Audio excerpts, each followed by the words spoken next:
जुलैचा महिना सुरू होता. आकाशात अभद्र अशुभ भास करून देणारं जवळ उगवलेलं.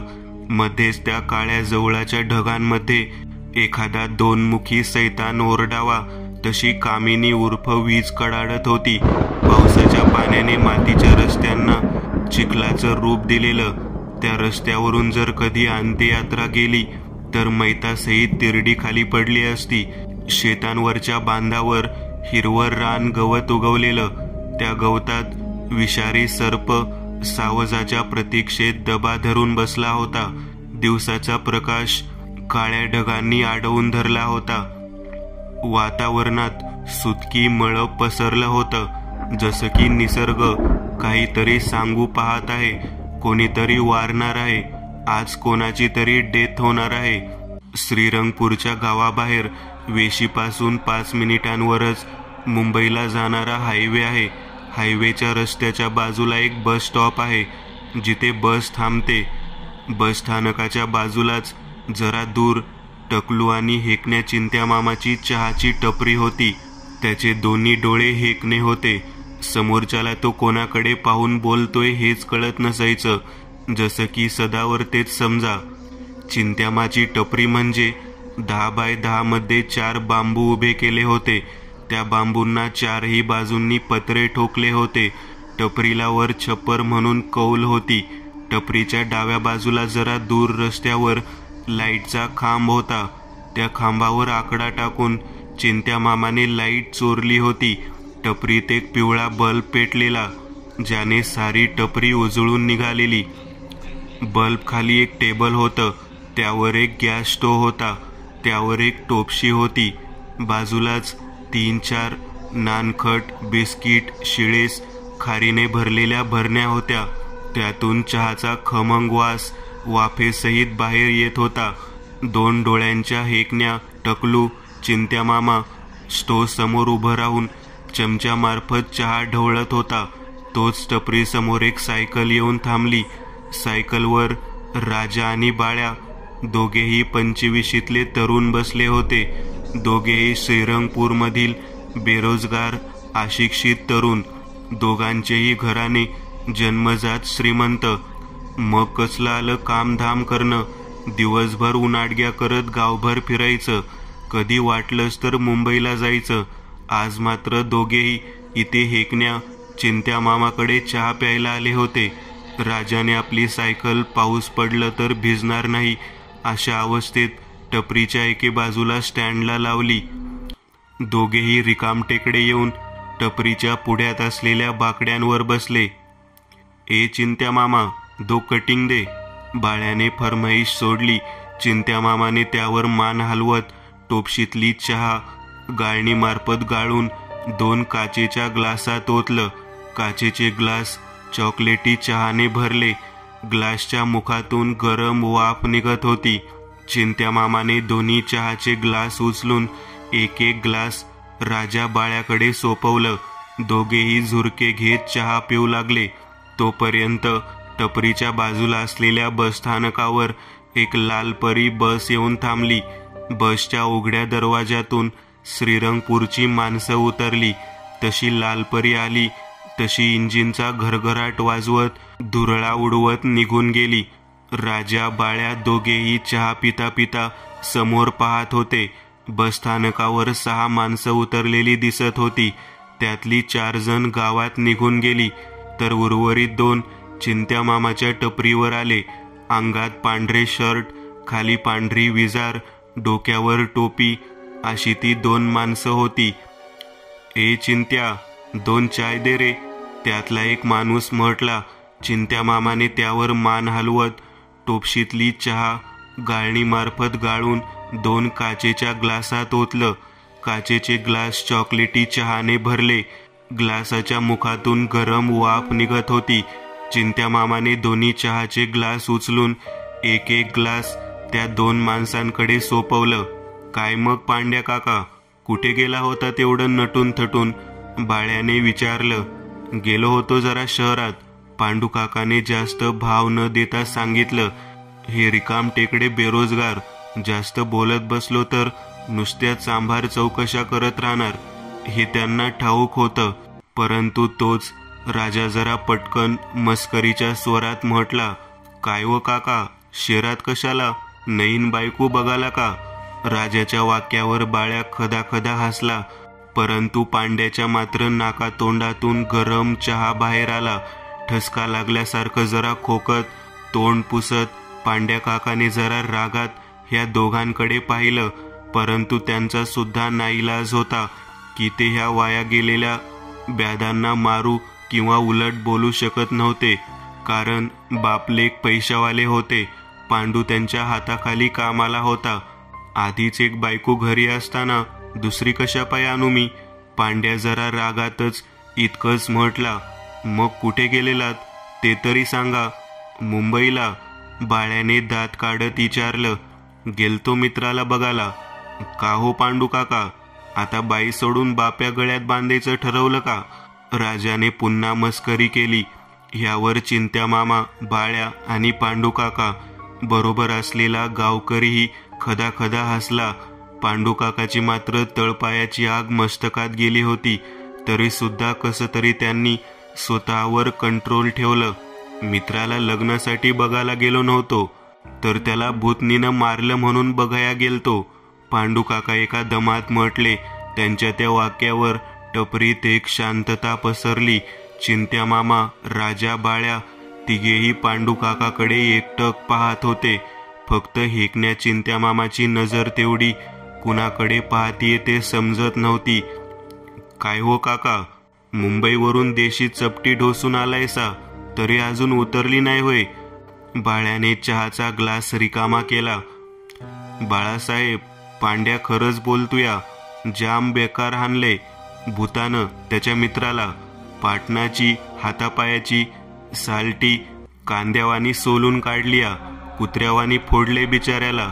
पांडू काकाच्या बाजूला उभा तो गावकरी आपली गूढ नजर राजा बाळ्या दोघांवर टाकत म्हटला, भूतानं म्हणजे? राजाने उत्सुक होत म्हटलं, हा ना, जरा नीट सांगा की, असं कोड्यात बोलून काही समजत नाही. बाळ्याने आपला उजवा हात समोरच्या बाकड्याच्या दिशेने दाखवत पांडू काका व त्या गावकऱ्याला बसायला सांगितलं. काय झालं ते बसून नीट सविस्तर सांगा, आम्ही ऐकतो. ए चिंत्या मामा, 4 कप अजून कटिंग लाव. बाळ्याने चिंत्या मामाला चहाची ऑर्डर दिली. फुकट चहा भेटतोय, मग पांड्या काका कसलं सोडतोय? शेवटी पांडू काका व त्यांचा मित्र दोघेही बाकड्यावर बसले. सांगा काका, काय घडलं तुमच्या मित्रासोबत? राजा म्हणाला. राजा बाळ्या दोघेही कान देऊन ऐकू लागले. बाजूला चिंत्या मामा चहा ढवळत पांडू काकाकडे पाहत होते. हळूच काळ्या जवळधारी आकाशात वीज कडाडली. हलक्याशा रपरप थेंब थेंब पावसाला सुरुवात झाली. आवाज करत थंड हवा वाहू लागली. जणू पांडू काकांना ती हवा सांगत होती, करा, ती भयावह हकीकत सांगायला सुरुवात करा. टिवटिव आवाज करत टिटवी ओरडत चहाच्या टपरीवरून ओरडत निघून गेली. जणू तिला सुद्धा कळालं असावं, कोणीतरी अभद्र अशी घटना ऐकवत आहे. पांडू काकाने एक एक करत राजा बाळ्या चिंत्या तिघांकडे थंडगार कटाक्ष टाकलं व बोलायला सुरुवात केली. ही घटना आठवड्या अगोदर घडली आहे. माझ्या मैत्राचं नाव आहे रंगादास लोंढे. तो 60 वर्षाचा आहे. मुंबईमध्ये एका गावात राहतो. व्यवसायाने ऊसाची शेती करतो. गावात त्याचं 2 मजली घर आहे. त्यांच्या परिवारात पत्नी नामाबाई आणि एकुलती एक मुलगी नंदा, इतके 3 जणच राहतात. तर झालं असं, रंग्याच्या शेतावर ऊसाची लागवड व्हायची. ऊस आता मोठं झालं होतं आणि ऊस मोठं झाली की त्याची काळजी घ्यावी लागते, नाहीतर जंगली जनावर ऊसाचे पीक खराब करण्याची भीती असते. म्हणून रंग्या दर रात्री ऊसाची राखण करायला पहारा द्यायला शेतावर जायचा. रंग्याने आपल्या शेतावर एक मळा बांधला होता. त्या मळ्यात एक झोपडी असून झोपण्यासाठी एक खाट व अंथरूण होतं. रंग्या पहारा देऊन त्यात झोपडीत झोपायचा. मग मध्यरात्री किंवा पुन्हा जाग आली की पुन्हा एकदा एक पहाऱ्याची चक्कर व्हायची. असाच नेहमीच्या दिनक्रमानुसार रात्रीचे 9:30 वाजले असताना रंग्या आपल्या बायकोला शेतावर जात आहोत असं कळून घरातून बाहेर पडला. रंग्या शेतावर जायला निघाला. गावातून जात असताना ओळखीची लोक हात दाखवत होते, विचारपूस करत होते. काय रंग्या, निघाला काय राखणाला? गावातील लोक म्हणत. त्यावर रंग्याचं उत्तर ठरलेलं असायचं, हो हो चाललो.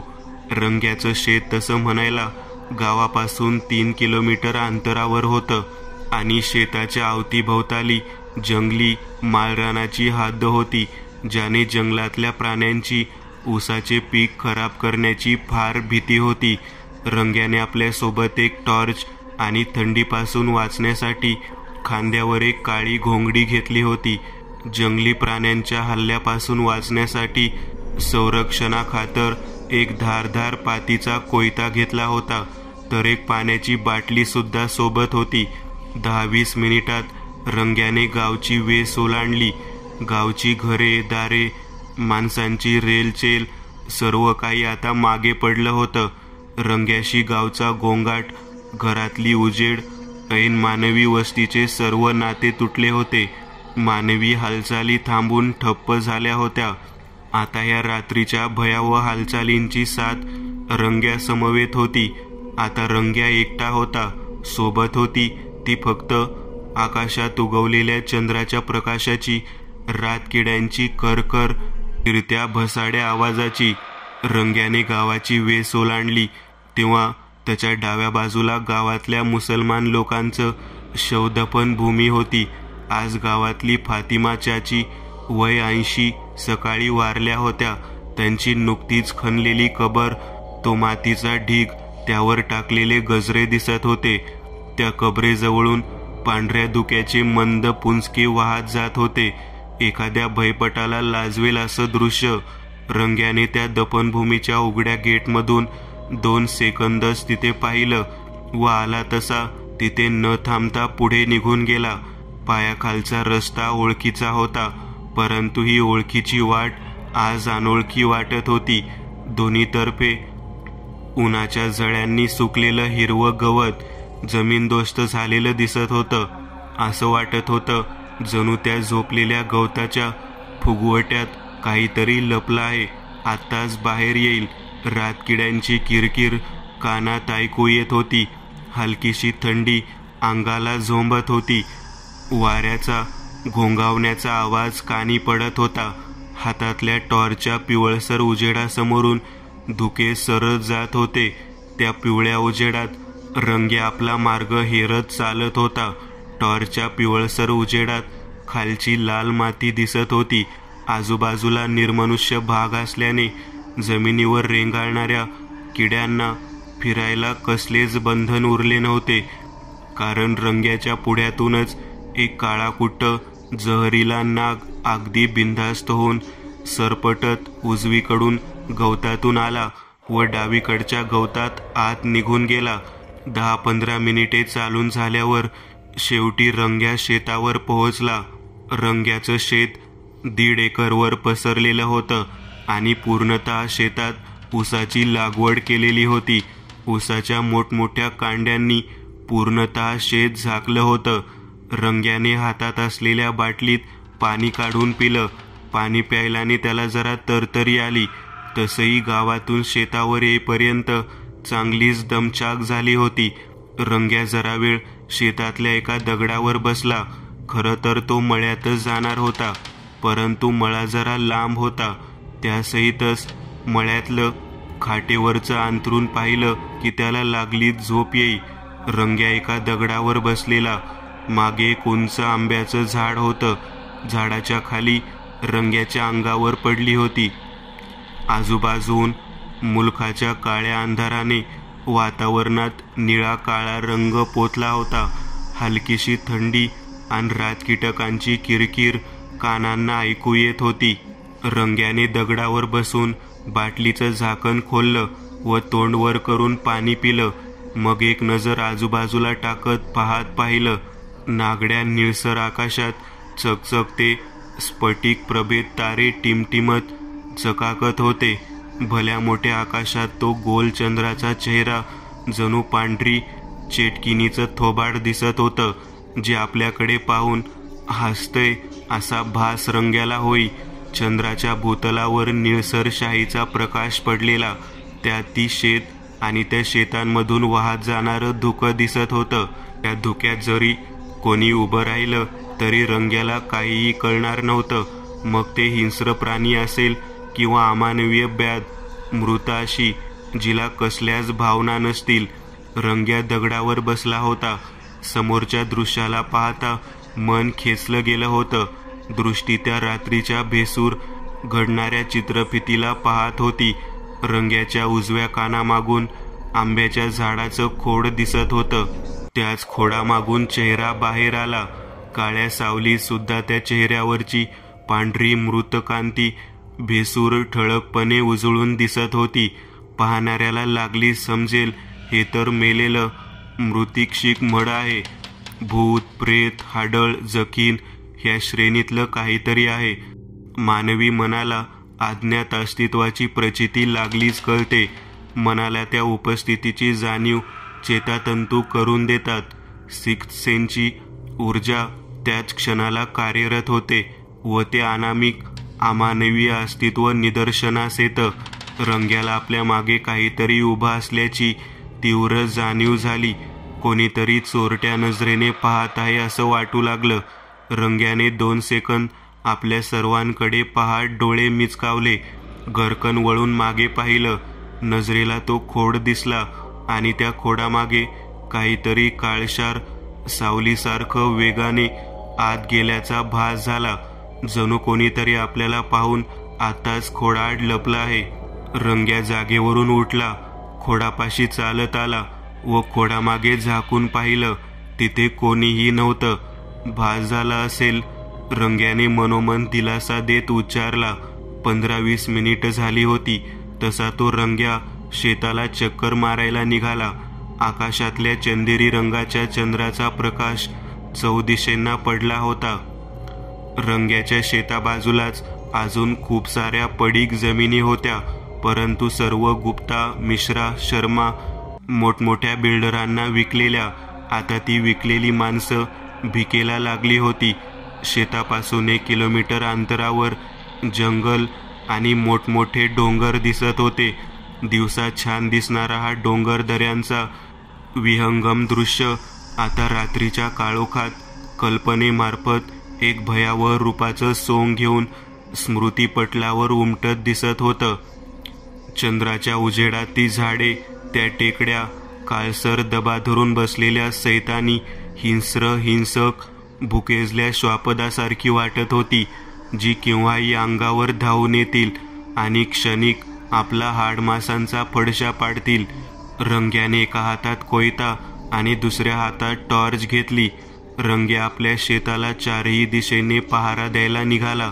वेळेच्या सरकत्या काट्यांसहितच थंडीचा पारा आता चांगलाच वाढला होता. पांढऱ्या रेशमी धुक्याची वाफ नाकावाटे शरीरात ओढली जात होती. तसा अंगाला थंडीचा शहारा झोंबत होता. रंग्याने अंगावरच्या घोंगडीची पकड अजून घट्ट केली, ज्याने थंडी थोडी कमी लागू लागली.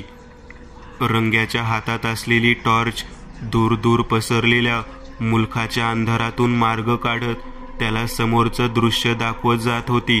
मध्येच पांढरट धुक्याची चादर येऊन उजेडाला आडव पाहत होती, परंतु प्रकाश जसा अंधाराला भेदायचा तसाच या धुक्याची कातडी फाडत पुढे पुढे जात होता. रंग्याने शेताला फेरा मारायला सुरुवात केली. आजूबाजूला कुठे जंगली जनावर असेल ह्या हेतूने अवतीभोवती टॉर्च मारत पाहू लागला. हवेच्या झोतांनी उसाच्या उंच कांड्यांवर पानांची हालचाल होत असे तसं रंग्याच्या टॉर्च धरलेला हात त्या दिशेने वळायचा. प्रकाशाचा पिवळा झोत भिरकावला जाताच उसाची ती तेवढी बाजू उजळून निघायची व दुसऱ्या हातातील कोयत्याची पकड निर्धारित नजरेसहित घट्ट होत असायची की आता काहीतरी उसातून बाहेर येईल आणि आपण त्यावर वार करू. रंग्याने 4ही दिशेने फिरून शेतावर एक नजर टाकली. सर्व काही ठीक होतं.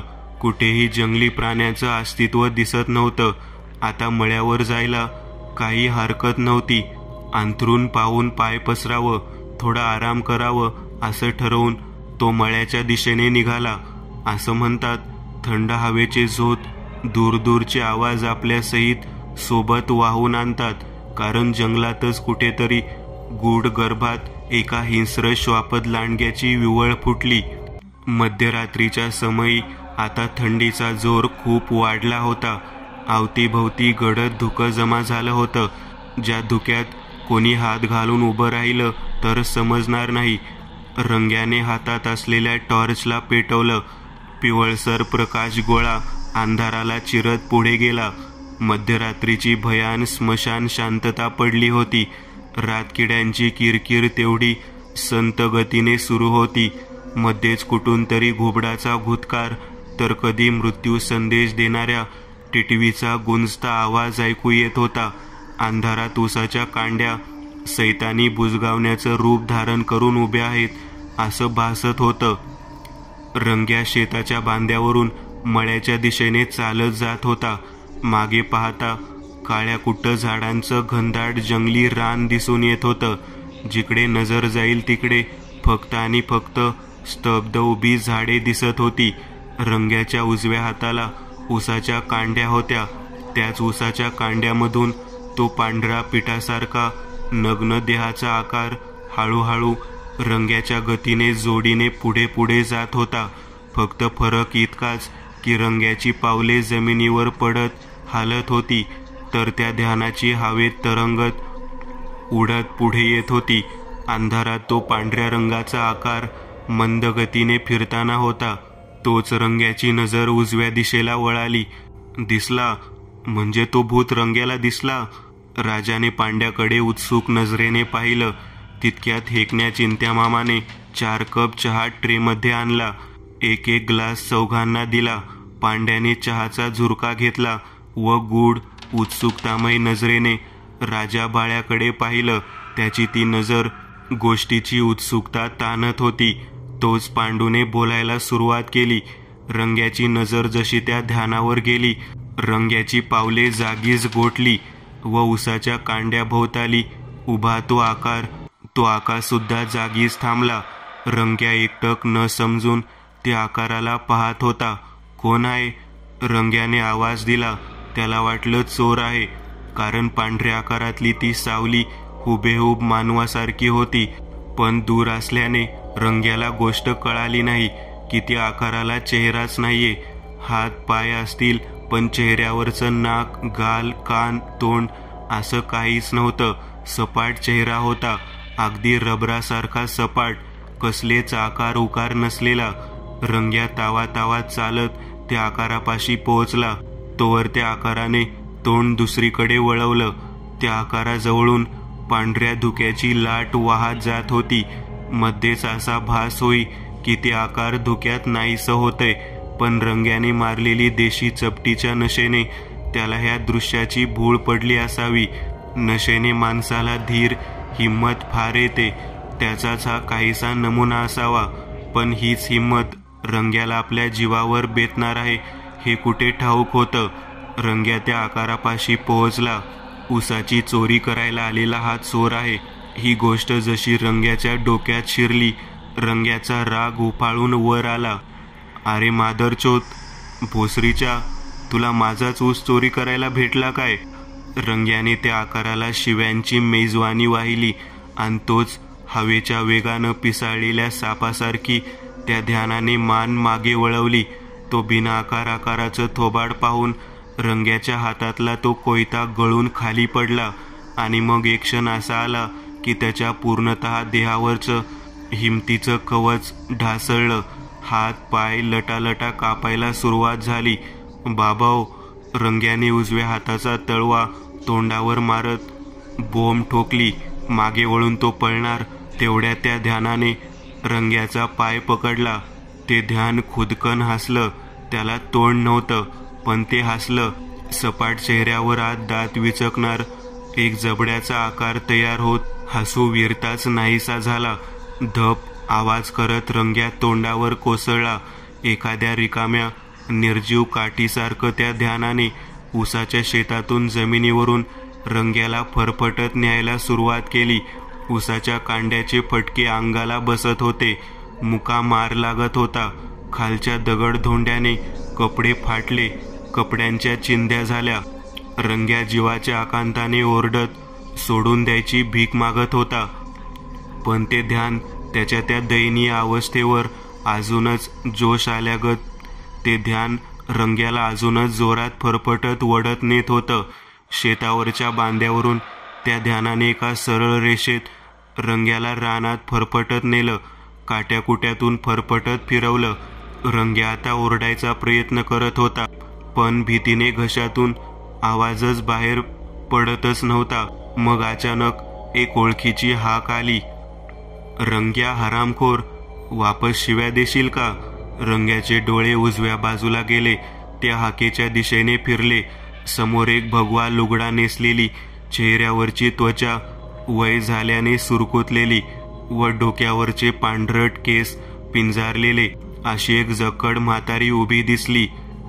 नाही द्यायचो शिवी, रंग्या रडकुंडीला येत म्हटला. त्याच्या त्या वाक्यावर रंग्याचा पाय पकडलेल्या त्या ध्यानाने त्याचा पाय सोडून दिला व ती म्हातारी व तो अभद्र आकार दोघेही तिथून पांढरट हवेची वाफ उडवत गायब झाले.